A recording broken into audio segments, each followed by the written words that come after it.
تم ٹھیک ہو؟ پول کے اوپر چھلانگ لگا کر چڑھتے حیام سے وہ پریشانی سے بولی تھی۔ وہ جواباً ہونٹ بھینچے شرٹ نچوڑنے لگا۔ مہرینہ نے ہونٹ بھینچے۔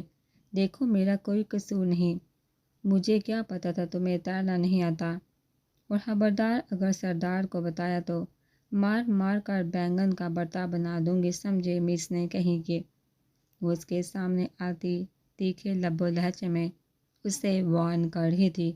وہ اسپاٹ نظروں سے اسے دیکھتا آگے بڑھا تھا۔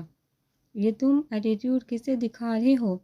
میں مالکن ہوں اور تم ملازم، پھر یہ آنکھوں میں غصہ لیے مجھے گور کیوں رہے ہو؟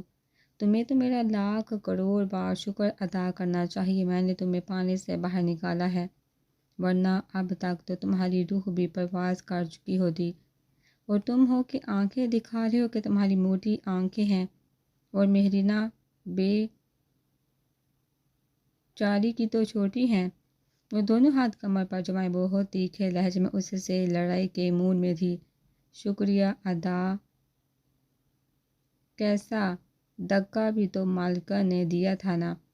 خاموش نظروں سے اسے دیکھتا وہ اسپاٹ لہجے میں کہتا، وہاں دھکا نہیں تھا، اکر دیکھو ذرا آیا بڑا نواب کہیں کا، نہ ہی نکالتی تو اچھا تھا، کون سا کسی کو پتہ لگنا تھا، ایویں بچا لیا۔ وہ پانی سے شرابور کپڑے دیکھتی ہوئی تعصب سے بولی تھی۔ لمبے کالے بالوں کو سفید پونی میں جگڑے، سفید ہی سوٹ پر بلیک کوٹ پہنے، وہ یونی داخل ہوئی تھی، یونی کئی احاطوں پر مشتمل تھی۔ وہ حیرت سے ادھر ادھر دیکھ رہی تھی، چہرے پر دبا دبا سا جوش تھا، کالی آنکھوں میں چمک لیے وہ شہنام کے ساتھ اپنے ڈپارٹمنٹ کی طرف بڑھنے لگی تھی۔ شہنام کی کافی لڑکے لڑکیوں سے دوستی سی، سب سے ہاتھ ملاتا وہ آگے بڑھ رہا تھا۔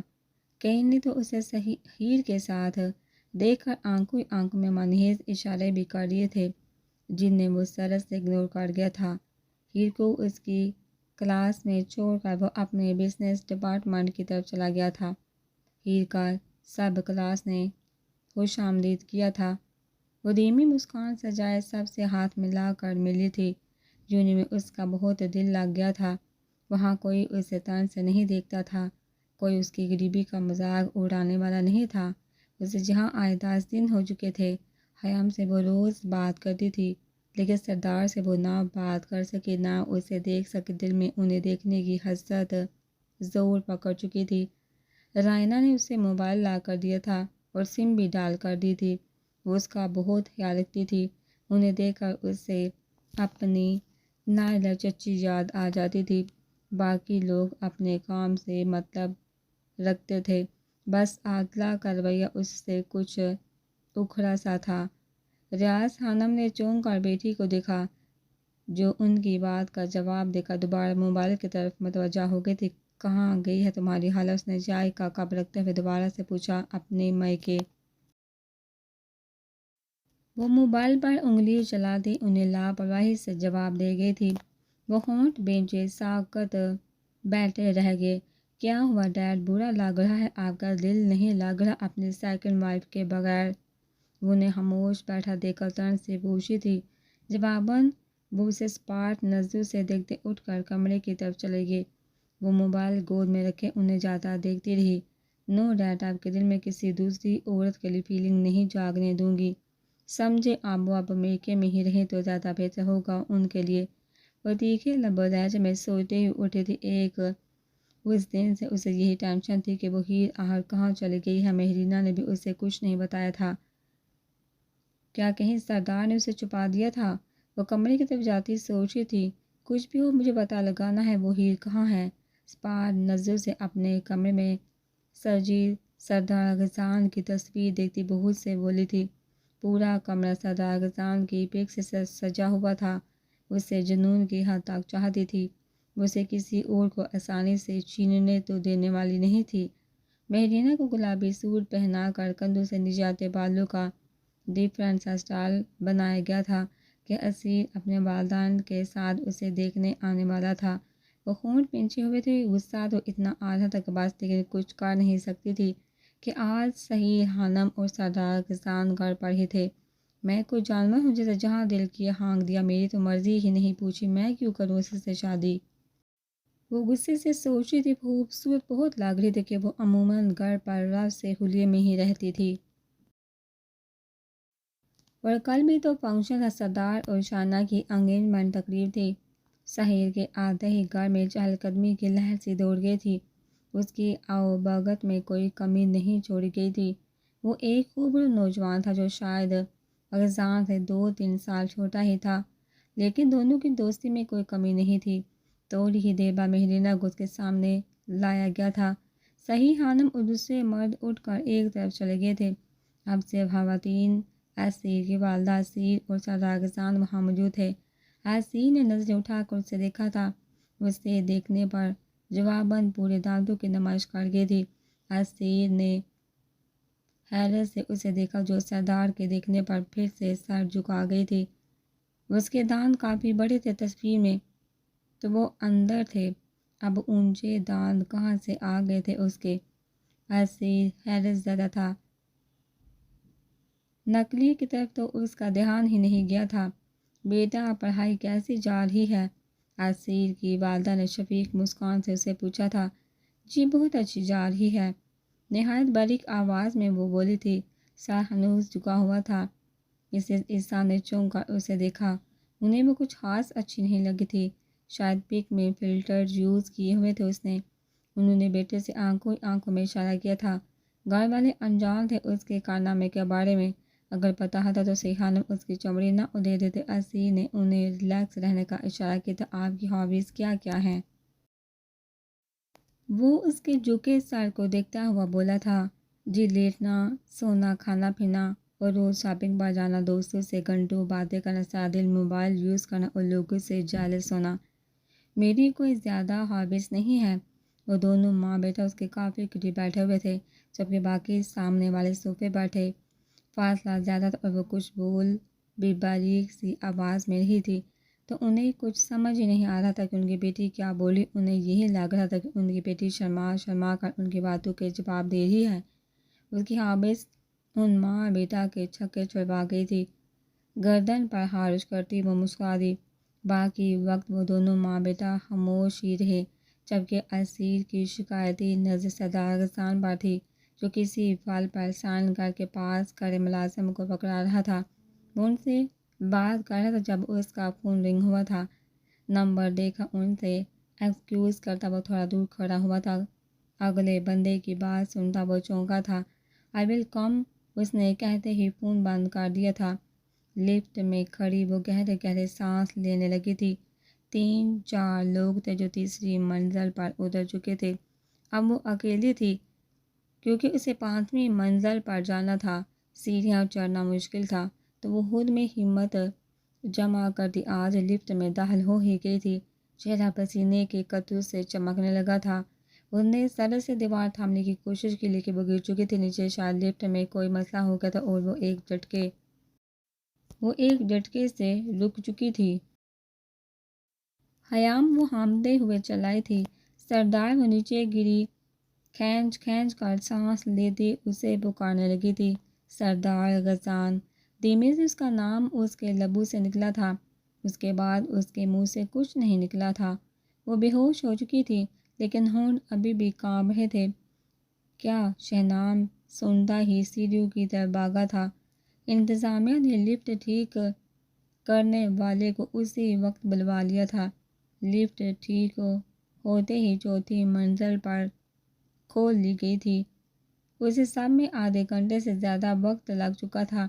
لفٹ جب کھلی تو شہنام ایک دم ساکت ہوا تھا، وہ نیم و ہونٹوں لیے ہوش و حواس سے بیگانہ تھی۔ ہیر اس سر سے اس کی طرف لپکا تھا، باہر کافی بھیڑ جمع تھی، اسے باہوں میں لیتا لفٹ کا بٹن دبا گیا۔ اب لفٹ تیزی سے نیچے آنے لگی تھی۔ وہ ہیر کو پاس ہی بہت بڑے ہاسپٹل لے آیا تھا، جنہوں نے فوراً سے ایمرجنسی وارڈ میں اسے داخل کر لیا تھا۔ ہیر کو آکسیجن ماسک لگا دیا گیا تھا، ڈاکٹر اس کی کنڈیشن سیریس بتا رہے تھے۔ شہنام نے پھپھو اور سردار اغزان کو فون کر دیا تھا۔ رائنا تو اسی وقت بھاگتی چلی آئی تھی، وہ ہیر کے لیے پریشان تھی اور دل سے اس کے لیے دعا گو بھی تھی۔ وہ اپنے پرائیویٹ ہیلی کاپٹر سے 1.5 گھنٹے میں مصر تھا۔ 2 آدمی اس کے پیچھے اس کے قدموں کا ساتھ دینے کی کوشش کر رہے تھے، لیکن ناکام ثابت ہو رہے تھے۔ اس کے قدموں میں بجلی سی تیزی تھی۔ ہاسپٹل پہنچنے میں اسے آدھا گھنٹہ لگا تھا۔ وہ ایک لمبی راہداری کی طرف بڑھا تھا۔ لوگ مڑ مڑ کر اس شاندار شخص کو دیکھ رہے تھے جو بلیک شلوار قمیض پر ہاف وائٹ چادر کندھے پر رکھے واقعی کسی ریاست کا شہزادہ لگتا تھا۔ شہنام اسے دیکھتا بھاگ کر اس کے قریب آتا، اسے ساری بات بتانے لگا تھا۔ شہنام، میں نے اس کی ذمہ داری تمہیں سونپی تھی۔ اسے سنجیدگی سے دیکھتا اور فقط یہی بولا تھا۔ شہنام نے ٹھٹھک کر اسے دیکھا تھا۔ بھائی وہ اس کے سنگین تاثرات دیکھ کر وہ ہکلا کر رہ گیا تھا۔ رائنا نے اس کے ہاتھ تھام کر اسے ریلیکس رہنے کا اشارہ کیا تھا، جبکہ اس کی نظر شیشے کے پار اس وجود پر تھی۔ وہ لڑکی زندگی کو کب صحیح طریقے سے سروائیو کر سکے گی؟ اس نے اسے یہاں بھیجا ہی تو اس لیے تھا کہ وہ لڑکی سیکیور رہے گی، اپنی زندگی کو اپنے حساب سے جیے گی، لیکن جو مشکلات انسان کے مقدر میں لکھی ہیں وہ تو مل کر ہی رہیں گی نا۔ وہ کیا جانے ابھی اس نازک وجود نے کیا کیا سہنا تھا۔ ہیر، اس نے جیسی آنکھیں کھولی، اپنے سامنے کھڑے وجود کو دیکھ کر وہ خیال کا ہی گما کرتی پھر سے آنکھیں موندنے لگی تھی۔ جب سردار کی آواز سے گمان سے یقین میں لے آئی تھی، ہیر کی آنکھیں حیرت سے اس شخص کو دیکھ رہی تھی جو اسے اس لفٹ میں سب سے زیادہ یاد آیا تھا، جسے وہ یہاں رسپیکٹ نہیں کر سکتی تھی۔ اسے خود پر جھکا دیکھا اس کی آنکھیں بھیگنے لگی تھی۔ ہیر، تم ٹھیک ہو؟ کرسی اس کے بیڈ کے قریب کھینتا وہ نرم لہجے میں اس سے مخاطب تھا۔ وہ آنسو بھری آنکھوں سے سار تیزی سے نفی میں ہلا گئی۔ کہیں درد ہے؟ وہ پوچھ رہا تھا۔ نہیں، وہ سار نفی میں ہلا گئی۔ ڈر لگ رہا ہے؟ اس کے دھیمے گمبھیر لہجے پر وہ سر ہاں میں ہلا گئی۔ جس سے وہ بند لفٹ پھر سے یاد آنے لگی تھی۔ ایسا لگ رہا تھا اس کی سانسیں پھر سے بند ہو جائیں گی۔ یہ ڈر کیسا؟ میں ہوں نا بھی ہاں، اور اس لفٹ سے تم باہر بھی تو آ گئی ہو۔ وہ اس کے ہاتھ کی پشت تھپکتا ہوا اسے ریلیکس کر رہا تھا۔ آپ چلے جائیں گے؟ وہ بڑے لہجے میں اپنے ڈر کو زبان دے گئی تھی۔ اس نے سر ہلایا۔ آنکھوں میں تیرتے آنسو بند پار کر آئے تھے۔ وہ گہرے سانس لیتا ہوا اسے دیکھنے لگا۔ یہاں دل نہیں لگ رہا؟ وہ یقین سے پوچھ رہا تھا۔ وہ زور زور سے سر اس بات میں ہلانے لگی تھی جس پر وہ مسکرا دیا۔ اس کے خوبصورت دانت آج بہت واضح دیکھے تھے اس نے۔ وہ ساکت نظر سے اسے دیکھنے لگی کہ پلکیں جھپکنے سے وہ کہیں غائب نہ ہو جائے۔ ہی، دل تو لگانا پڑے گا نا۔ دوستیں بناؤ، گھومو پھرو، لائف کو انجوائے کرو۔ ہی، یہی عمر ہے ہنسنے کھیلنے کی۔ وہ بہت سنجیدگی سے اسے سمجھا رہا تھا۔ مجھے جہاں کی مقامی زبان نہیں آتی تو پھر میں کیسے کسی کو اپنی دوست بناؤں؟ وہ بے بسی سے بولے تھے کہ شہنام نے تمہاری لینگویج کورس میں ایڈمیشن نہیں کروایا؟ وہ سنجیدگی سے پوچھ رہا تھا۔ وہ سرنفی میں ہلا گئی۔ آپ چلے جائیں گے؟ وہ پھر سے پریشانی سے پوچھی تھی۔ وہ جواباً خاموشی سے اسے دیکھتا رہا جیسے اس کے چہرے پر کچھ کھوجنا چاہ رہا ہو۔ ہیر کا دل اس کی محبت پر لرزنے لگا تھا کہ تمہیں یہاں 2 سال اپنی اسٹڈی کمپلیٹ کرنی پڑے گی، اپنی پرسنالٹی گروم کرنی ہوگی، خود میں ہمت پیدا کرنی ہوگی، پھر ہی تم دنیا کا مقابلہ کر سکو گی۔ اس کے بکھرے بالوں کو الجھن سے دیکھتا وہ بولا تھا، جب تمہاری چھٹیاں ہوا کریں گی تو پاکستان آنا، اپنے دن حیام کے ساتھ ہنسی خوشی سے گزارنا۔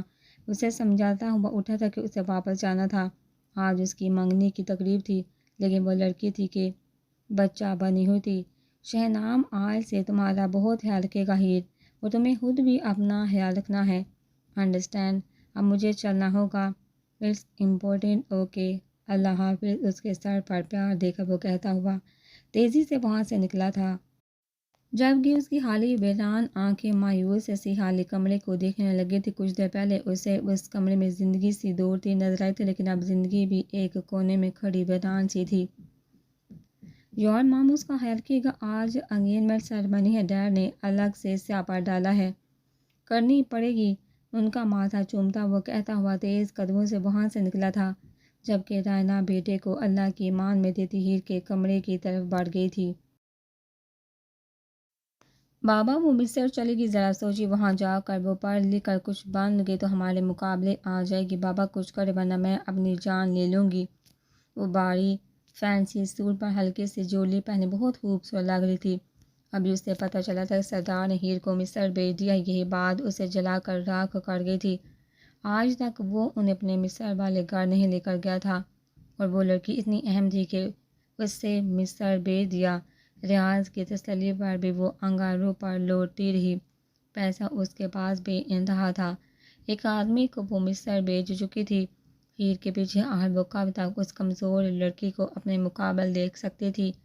ہیر اپنی زندگی کے الٹے دن گننا شروع کر دو، تم ابھی جانتی کہاں تھی شائنی کو، لیکن اب جان جاؤ گی۔ دوبارہ سے تیار ہوتی وہ زہریلی سوچ میں گم تھی۔ ہوئے خیام حیرت سے پیچھے پلٹا تھا، وہ وائٹ فراک کے نیچے ہائی بلیک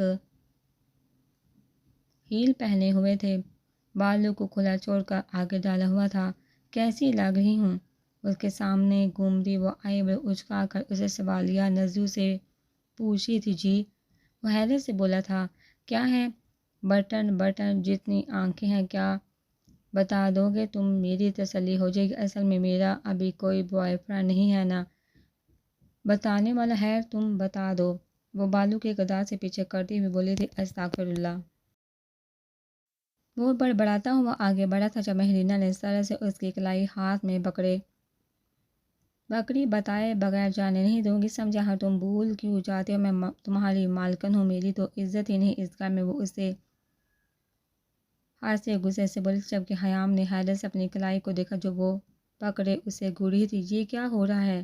سحیر عالم کی پاردار آواز مہرینہ کے چکر چھڑوا گئی تھی۔ وہ بجلی سی تیزی سے اپنی کلائی کو اس کی کلائی کو ہاتھ سے آزاد کر چکی تھی۔ ہیر چلتی ہوئی ایک دم سے کسی سے ٹکرائی تھی، یا شاید کوئی اس سے جان بوجھ کر ٹکرایا تھا، وہ جان نہ سکی۔ وہ ایک لڑکا تھا جو بلیک ہوڈی پہنے اسے دیکھ رہا تھا، آنکھوں میں سرد تاثر لیے وہ ہیر کو دیکھ رہا تھا۔ ہیر سر جھٹکے اس کے قریب سے گزر گئی۔ زندگی تو اب شروع ہوئی تھی۔ ہیر رضا، وہ طنز سے مسکراتا ہوا بولا تھا۔ بابا، وہ اس کے بولنے سے پہلے ہی تھپڑ اس کے گال کی زینت بن چکا تھا۔ خیام نے ٹھٹر کر انہیں دیکھا۔ شرم نہیں آتی تمہیں؟ یہ سب بھول چکی ہو؟ ایک ملازم کا ہاتھ ہاتھوں میں لیے کیا کر رہی تھی؟ گھر میں تمہیں پسند کرنے لڑکے والے آئے ہوئے ہیں اور تم یہ مشکوک حرکتیں کر رہی ہو۔ تم لڑکے ملازم ہو تو ملازم جیسے ہی خواب دیکھنا، ورنہ انجام سے آگاہ نہیں ہو تم اپنے۔